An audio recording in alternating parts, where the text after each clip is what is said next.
the term protector of the people, just to stress that, is mentioned only twice in our Constitution, in the 1987 Constitution. One is the armed force, referring to the armed forces of the Philippines as protector of the people in the state.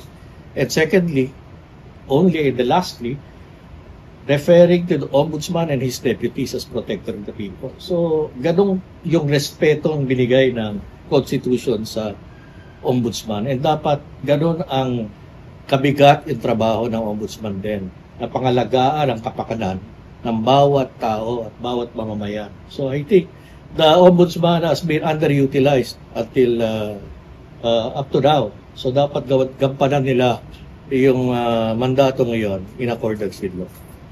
Any questions? Sir, yung sa ano po kanina, yung sa accountability mechanisms natin on preventing yung corruption, maganda po yung point na kanina with regard to the Ombudsman should be the one na parang deterring yung corruption, hindi dapat siya parang inaabangan or some sort of that. Dapat, paano po yun? Can you expound on that? Dapat proactive. Alam mo, dapat, ang pag in-examine yung 6770, easily, sa Constitution nga, nakalagay yung function sila to stop, prevent, and correct administrative action. So really, an ombudsman, hindi ordinaryong ahensya yan because it is a guard against maladministration. That's the best practice worldwide. Since its inception sa Sweden, sometime in the 18th century until now. So, dapat yung mandate na yon, yung function na yon, should not be just brushed aside. Ang paggamit mo sa ombudsman is parang piskal, na para lamang police.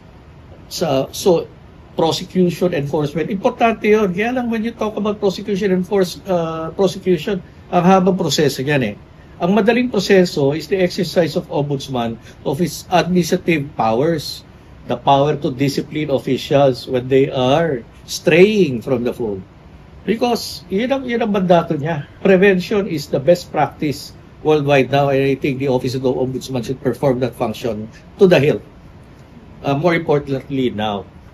So, mainit po na usapin ngayon yung ghost projects and anomalous flood projects.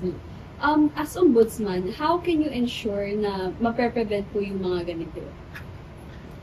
How to prevent? You should be able to be there at DPWH and examining the papers within the ambit of the authorities being exercised by the district engineers. Per transaction yan. Bakit may COA, resident auditor? Bakit walang resident auditor ang ombudsman?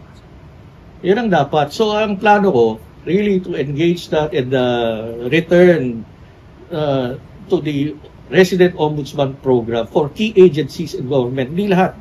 For revenue generating, sa mga ahensya ng importante sa healthcare, for example, sa agriculture sector, at kung ano pa, sa importanteng mga corruption-prone agencies that are perceived.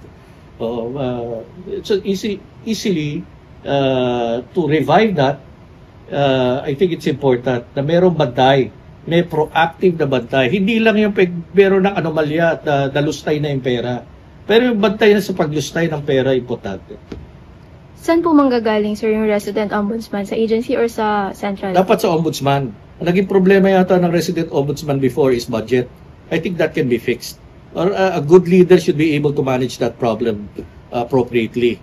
And I think you need to collaborate with other justice sector players like the Department of Justice, the Commission on Audit, and ako sa plano ko, including the Integrated Bar of the Philippines. Alam niyo, mas mahirap maging lawyer ngayon kaysa maging pare because of the CIPRA in place right now.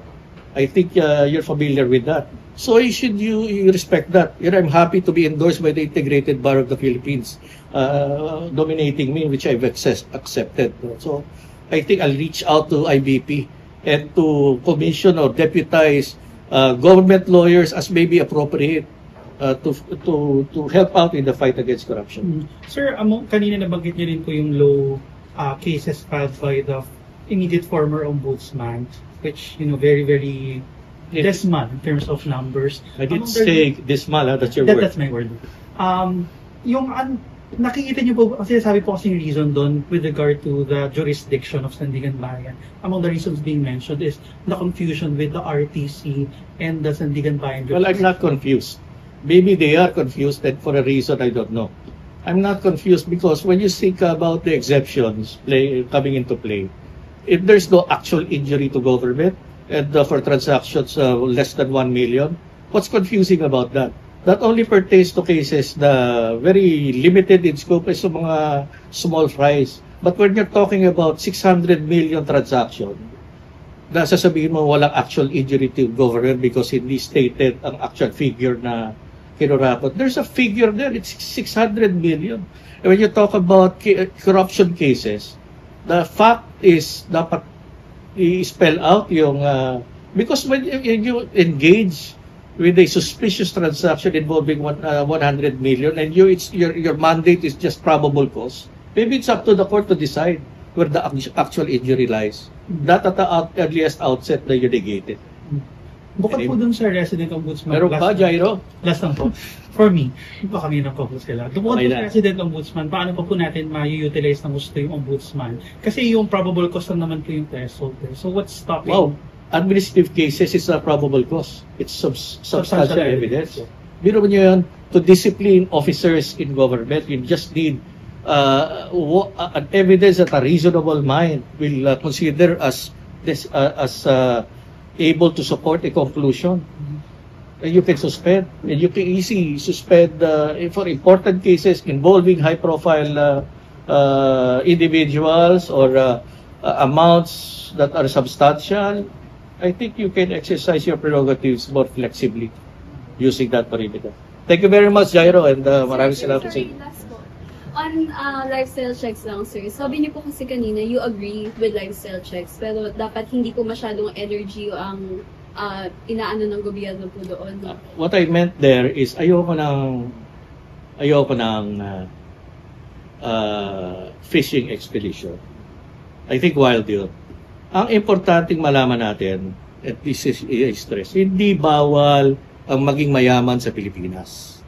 Ang bawal, yung magkamal ng kayamanan gamit ang iyong posisyon o abusuhin ang iyong impluensya para ganansya o benefit sa sarili mo. Okay, ang lifestyle check, nahanap niya, ang kinokonduct yan after the fact, post facto, naghahanap ka na lang ng galis, kako. So, dapat, prevention pa rin ang susi.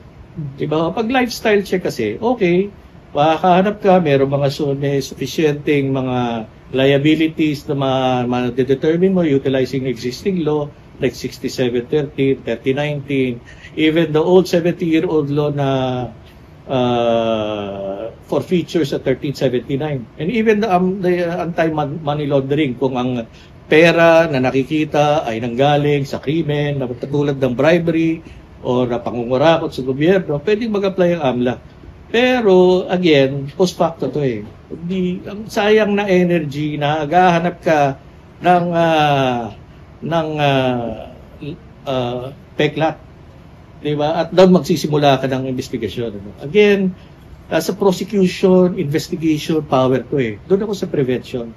Bagdayan tayo, yun ang importante in a war against corruption, di ba?